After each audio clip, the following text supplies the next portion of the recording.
Vous êtes à l'écoute de Radio J et nous suivons, vous le savez, comme chaque jour également, le procès du 13 novembre 2015, des attentats du 13 novembre avec Michel Zerbi. Bonjour Michel. Oui, bonjour Ilana. Alors une audience importante et spectaculaire hier ce jeudi 7 avril. L'audience a été marquée par le retour de la juge belge Isabelle Panou, spécialiste des réseaux islamistes. Elle était en charge notamment des investigations concernant donc les attentats.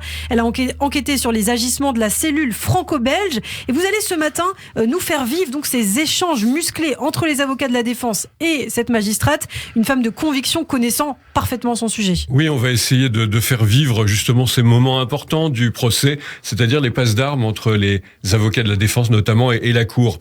Durant la première partie de l'interrogatoire, la juge justement Isabelle Panou a chargé plusieurs accusés, ce qui allait inévitablement entraîner de la part des avocats de la défense un contre-interrogatoire musclé. On pense notamment aux avocats de Abdeslam, dont on parle souvent, maître Renette et maître Vess, pour Mohamed Abrini, Violo et Shkenazi, et ceux d'Yassine Attar, maître Kempf et Saint-Palais. Et ce sont d'abord les parties civiles qui commencent. Interrogé par une avocate sur le fait que Salah Abdeslam a affirmé au procès avoir renoncé à se faire exploser le 13 novembre, la juge remarque que pour la justice belge, il se balade avec une ceinture explosive au cœur de Paris. Alors a-t-il renoncé, pas renoncé? En tous les cas, l'acte de participation est avéré.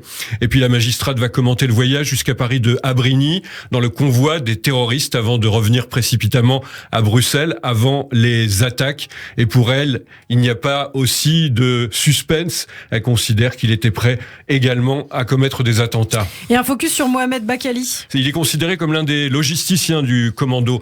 Et Bakali est accusé d'avoir loué des voitures en vue des attentats sous une fausse identité, des plaques pour la cellule djihadiste. Quand on dit qu'il a travaillé, ce n'était pas de la vente à l'électroménager, demande ironiquement maître Chemla, l'avocat des parties civiles, en référence au trafic auquel il s'adonnait à Bruxelles. La magistrate, et non, il a été utilisé pour désigner la fabrication d'explosifs. Et puis la parole est à la défense, une passe d'armes.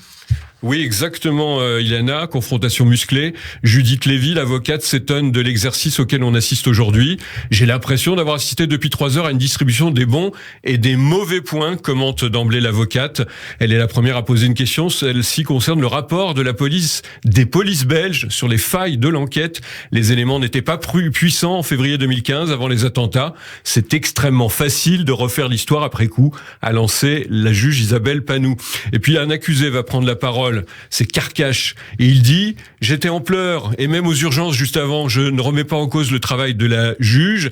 On m'a menti, on m'a demandé de collaborer, de reconnaître le mot radical. Je ne savais pas ce que signifiait ce mot, a juré le prévenu. Eh bien, il pouvait se taire.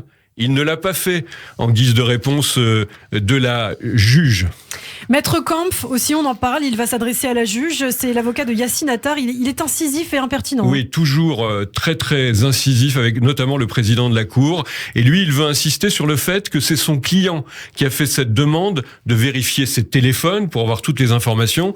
Pensez-vous que quelqu'un qui expose sa vie puisse avoir une volonté de dissimulation, demande-t-il. Et la magistrate belge dit oui, elle y croit. Excusez-moi, mais je suis ici en tant que témoin, dit encore la juge, j'aimerais que le ton diminue. Vous pouvez reprocher énormément de choses à l'instruction, mais ça peut se faire de manière cordiale. Et le président Périès, qui reprend régulièrement cet avocat lors de ces questions, la défend évidemment. Et on va terminer avec l'avocate de Mohamed Bakali. Elle rappelle que son client s'était présenté de lui-même aux forces de l'ordre belge. Ce n'est pas légion, mais ça arrive, notamment dans des affaires criminelles. Mais on se présente à la police et on est exonéré de toute responsabilité. Ça serait quand même un peu simple, commente la juge qui ne se laisse pas démonter. Résumons donc, Ilana, les échanges entre les avocats et la magistrate se sont révélés comme prévu musclés. Elle a fait part, elle, de ses convictions quant aux versions des accusés qui ont évolué durant le procès, tout en défendant en fait le dossier d'instruction monté en Belgique et qui avait été critiqué ces dernières semaines. Eh bien, merci beaucoup Michel Zerbi pour toutes ces précisions. L'analyse du procès du 13 novembre 2015 à retrouver bien sûr sur notre site internet radioj.fr, également en vidéo sur notre page YouTube. Michel, eh bien, on vous retrouve très bientôt la semaine prochaine sur Radio.